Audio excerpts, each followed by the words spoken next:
Good morning, New Beginnings. It's me, Pastor Danish House. Today is Friday, September 3rd, 2021. Thank you so much for joining me for this daily update and devotional video. I'm glad you decided to make me part of your life today, and I'm delighted that you are part of my life as well. Well, today, September 3rd, is the birthday of a delightful part of my life, Nathaniel Case. Nate Case's birthday today, September 3rd. God bless you, Nate. We love you so much. We're glad you're part of our fellowship. Thank you for being here and serving children, serving through the drama that we've done. You're a wonderful young man, and we love you very much, and hope that today you're surrounded by the love of your family and friends, and you know that you're loved by your church and by Jesus as well. Tomorrow, Saturday, is Rachel Unterborg's birthday and Helen Biela's birthday. Both of these are wonderful ladies who have been a key part of our fellowship for quite some time. Rachel is serving as our church secretary, and as many of you know, so happy birthday, Rachel. We love you, and we're so grateful for the work that you do on our behalf.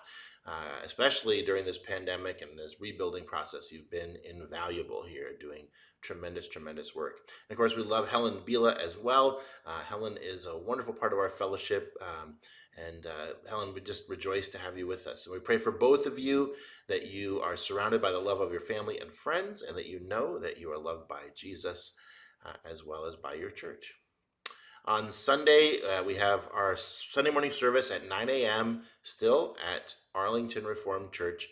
And so come on out for that. And we're planning for our first in-person, for our first service here at DeGarmo Road to be on, I think it's September 26th, if I'm not mistaken.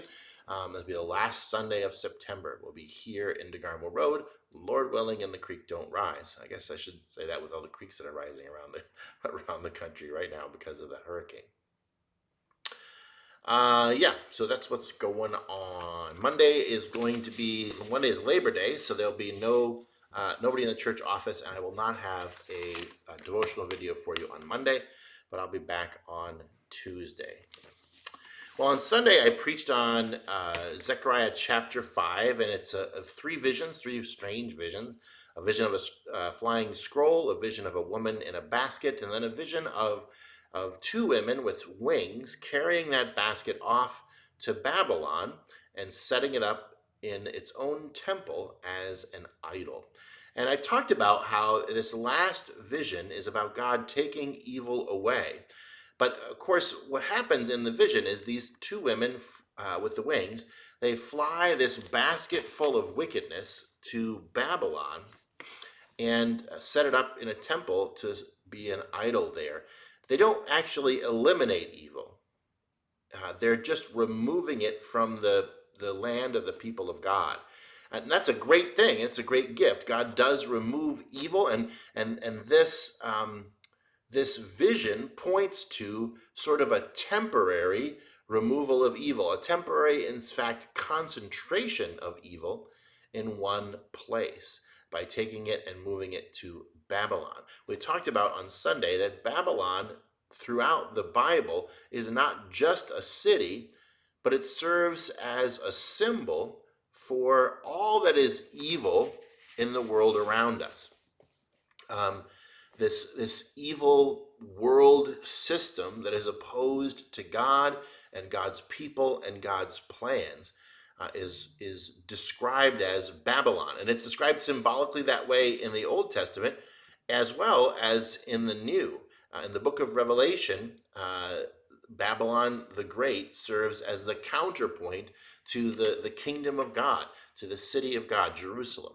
And they serve as two cities, but they mostly serve as two symbols of the culture, the community that is in harmony with God and God's will and God's people, and the culture and the community that is opposed to God and God's plans and God's people. So God removes this evil from his people, and he sets it up there in Babylon. And I think this is one of those cases, and I've talked about this before, where prophecy has multiple references, right? Babylon here is an actual country, and there's probably something actual and historical happening at that time, as Zechariah is watching this vision, is seeing this vision, or in the immediate future from there. But it's also got a second referent, and the second referent is something that's much farther away. It's much farther into the future. It's looking at the end of time in the book of Revelation, kind of thing. That this one world system is going to be opposing God up until God Himself defeats it through Jesus, which starts at the crucifixion and climaxes and finishes at the second coming in the book of Revelation. It's like having those 3D glasses on at the movies. You know, they have those 3D glasses with the one red pane and the one blue pane, and they block certain wavelengths. And so, with one eye, you're seeing something that's far away, and the other eye, you're seeing something that's close up, and your brain kind of mixes it together. These days, they use a different type of technology with dark glasses where the two sides are alternately flashing, right? There's like little shutters that close on either side, and they happen so fast that your brain doesn't even register it.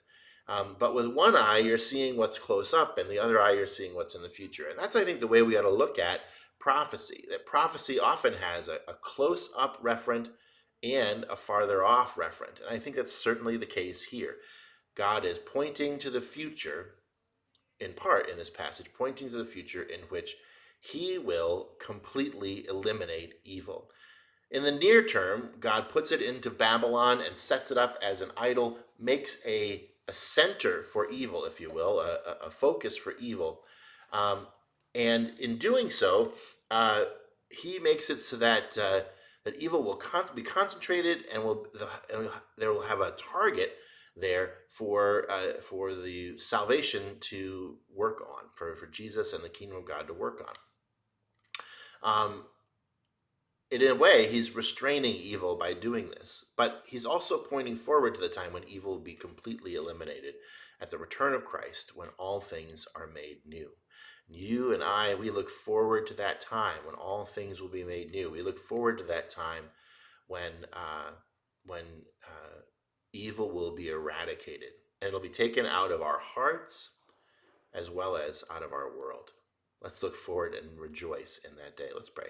Heavenly Father, thank you so much for your work to restrain evil and your work to remove evil. Through Jesus, you have paid the price for our sins. You've washed us clean. Your Holy Spirit lives inside us.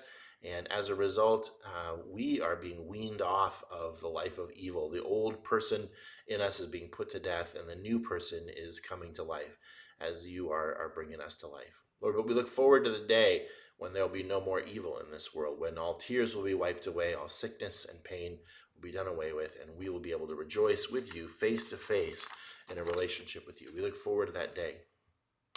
Lord, we love you. We thank you so much for Nate Case. We pray for him on his birthday. We thank you for Helen Bila and Rachel Unterborg. We pray for them on their birthdays tomorrow. We thank you for these wonderful folks who are part of our fellowship. We pray your blessing on them. And Lord, we pray your blessing on our Sunday morning service at 9 a.m. at Arlington Reformed Church. We pray that you'd help us also to have a great day off on Labor Day on Monday. Bring us back safely to rejoice together on Tuesday.